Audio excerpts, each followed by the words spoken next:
उत्तरी गाजा इलाके का जबालिया जल रहा है। यहां शरणार्थी शिविर पर इजरायल ने अंधाधुंध बमबारी की है और इसमें बहुत से लोगों की मौत हुई है। इजरायल का दावा है कि उसने हमास के कमांडर को इस हमले में मार गिराया है। जबालिया की तबाही की ग्राउंड रिपोर्ट देखकर आप चौंक जाएंगे।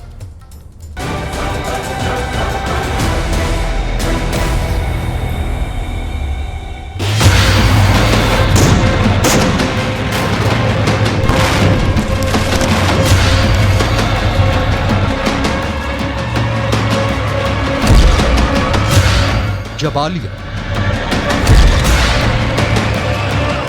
जलता जबालिया,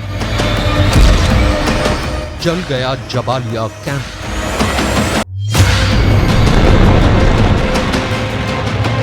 हमला किया गया है, हवाई हमला सामने आपको दिख रहा होगा। गाजा के आसमान पे धीरे धीरे वो चमकीला सा जो आपको वीडियो दिख रहा है सामने में, वो गाजा के आसमान पे जबालिया रिफ्यूजी कैंप पर आईडीएफ ने हमला किया। और आपको हम जबालिया दिखाते हैं, यहाँ से सामने में जो शहर दिख रहा है आपको, वो जबालिया है। 15 मिनट से लगातार हमले हो रहे हैं और आवाज हमें लगातार आ रही है। और जैसे जैसे हमला रुकता है, जो पूरा शहर है वो हमें दिखने लगता है। इजराइल ने उत्तरी गाजा में सबसे बड़े जबालिया रिफ्यूजी कैंप को निशाना बनाया।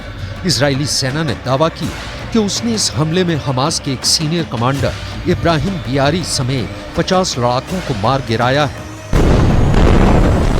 אנו ממשיכים להעמיק את הפעולה ברצועת עזה באופן משמעותי בצורה קרקעית בצפון הרצועה.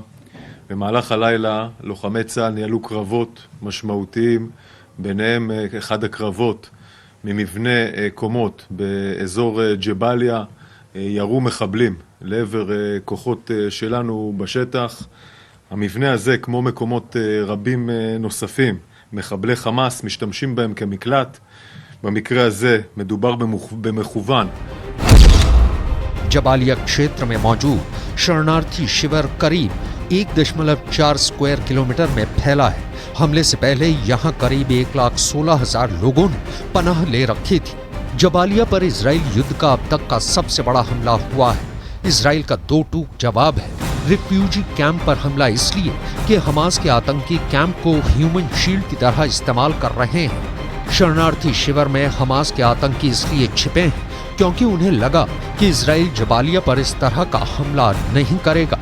इजराइल ने एक एक हमास के आतंकी का सर्वनाश करने तक युद्ध जारी रखने की कसम खाई है। नतीजा सामने है। जबालिया अपने भाग्य पर आठों पहर आंसू बहा रहा है। जबालिया क्षेत्र में कोई पहली बार हमला नहीं हुआ है, लेकिन जिस लेवल का हमला था उससे बहुत बड़ा नुकसान हुआ है। इजरायल की सेना को सूचना थी कि वहां हमास का कमांडर छिपा बैठा है, इसीलिए शरणार्थी शिविर पर ही इजरायल की सेना ने हमला कर दिया।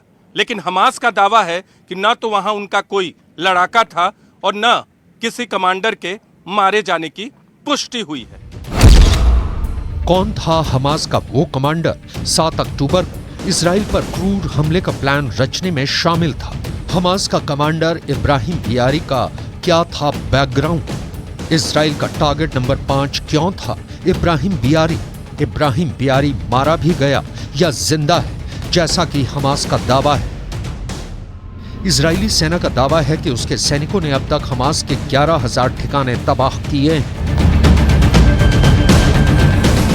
סינואר וכל בכירי חמאס מנסים לייצר תמונה של עזה הרוסה ועזתים הרוגים באשמת ישראל ואשמת צה"ל. הם לא יצליחו להסתיר את האשמים האמיתיים, הם עצמם שהמיתו אסון על עזה.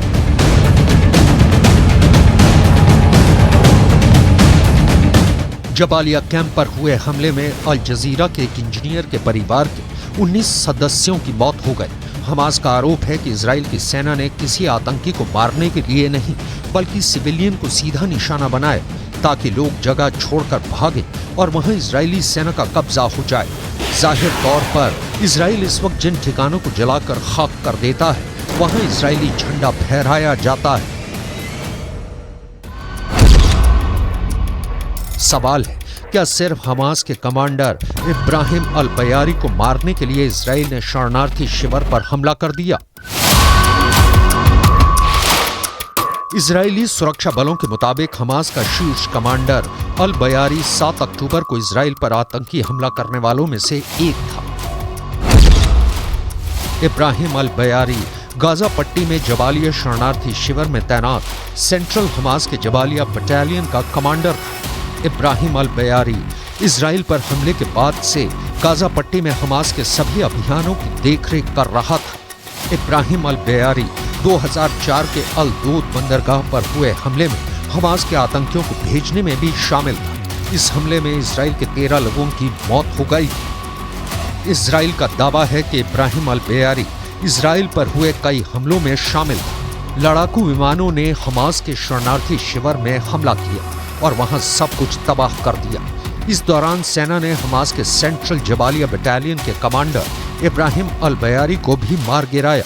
आईडीएफ ने सोशल मीडिया साइट पर एक पोस्ट शेयर किया है कि इजरायली सेना के हमले में हमास के भूमिगत आतंकवादी ढांचे ध्वस्त हो गए हैं। इस दौरान बड़ी संख्या में उसके आतंकी मारे गए। आईडीएफ के मुताबिक इस दौरान जबालिया के निवासियों से अपनी सुरक्षा के लिए दक्षिण की तरफ जाने को कहा गया है। इजराइल की इस अपील का बड़ा असर होना चाहिए, लेकिन कैसे? लोग कहां जाएंगे इतनी जल्दी? उन्हें कौन ठौर देगा? अरब देशों के फिलिस्तीनियों को बचाने के वादे गाजा के गर्द में मिल गए हैं। गाजा के 20 लाख लोग एक साथ कहां गायब हो जाएंगे? इस बड़े सवाल का बहुत छोटा सा जवाब मिस्र के बॉर्डर राफा से आया है।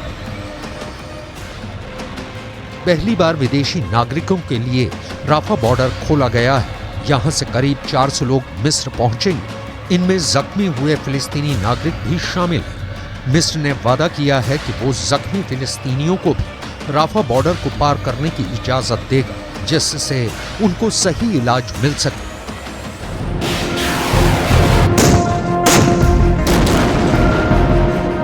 गाजा की जलती जमीन पर राफा की कोशिश बूंद भर भी नहीं है। यहां खाना नहीं है, पानी नहीं है, लोग भूखे हैं, प्यासे हैं, बिजली नहीं है। रात होते ही गाजा अंधेरे में डूब जाता है। इंटरनेट बंद है। लोगों को उस हिस्से जिसे दुनिया कहते हैं, इन लोगों से गाजा के लोगों का कनेक्शन कट गया है। उम्मीद की धुंधली सी भी किरण नहीं दिखती सीज फायर की। अरब देशों ने गाजा पट्टी को उसकी किस्मत पर छोड़ दिया है।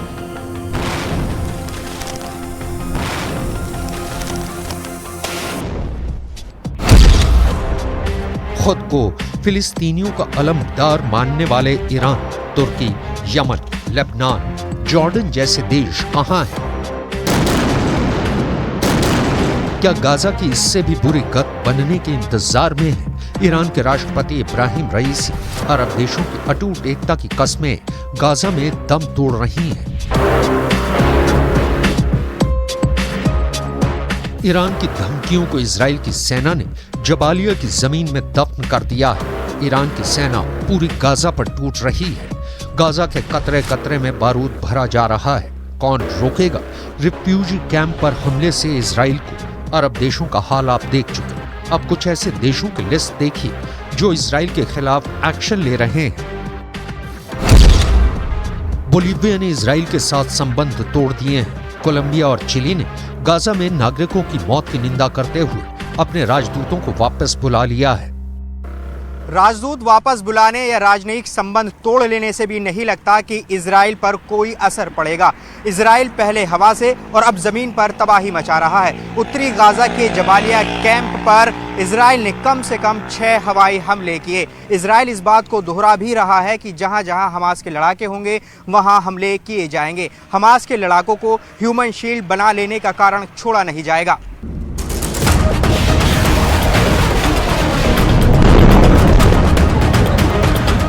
अमेरिकी विदेश मंत्री एंटनी ब्लिंकन 3 नवंबर को फिर से इजराइल दौरे पर जाएंगे।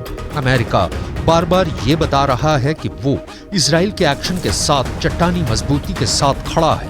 इजराइल ने इस बीच कुछ नरमी दिखाई है तो वो अमेरिका के कहने पर ही इजराइल हर रोज 100 ट्रकों को गाजा जाने की मंजूरी देगा ताकि आम लोगों को राहत सामग्री मिल सके। ये राहत सामग्री गाजा के लोगों के लिए ऊंट के मुंह में जीरे के समान है। लेकिन गनीमत है कि इतनी भी मिल रही है, वरना इजराइल के इरादे और अमेरिका का इजराइल के साथ दोनों बता रहे हैं कि गाजा का संपूर्ण अंत होना निश्चित है। न्यूयॉर्क टाइम्स के मुताबिक इजराइल में मौजूद अमेरिकी कमांडो गाजा में बंधकों की लोकेशन पता करने की कोशिश कर रहे हैं। बंधकों की रिहाई में इजराइल कामयाब हुआ तो भी हमले शायद ही रोके, क्योंकि अब इजराइल विश्व संस्थानों के पार खड़ा अपनी लकीर खींचता दिख रहा है हमास के सर्वनाश का।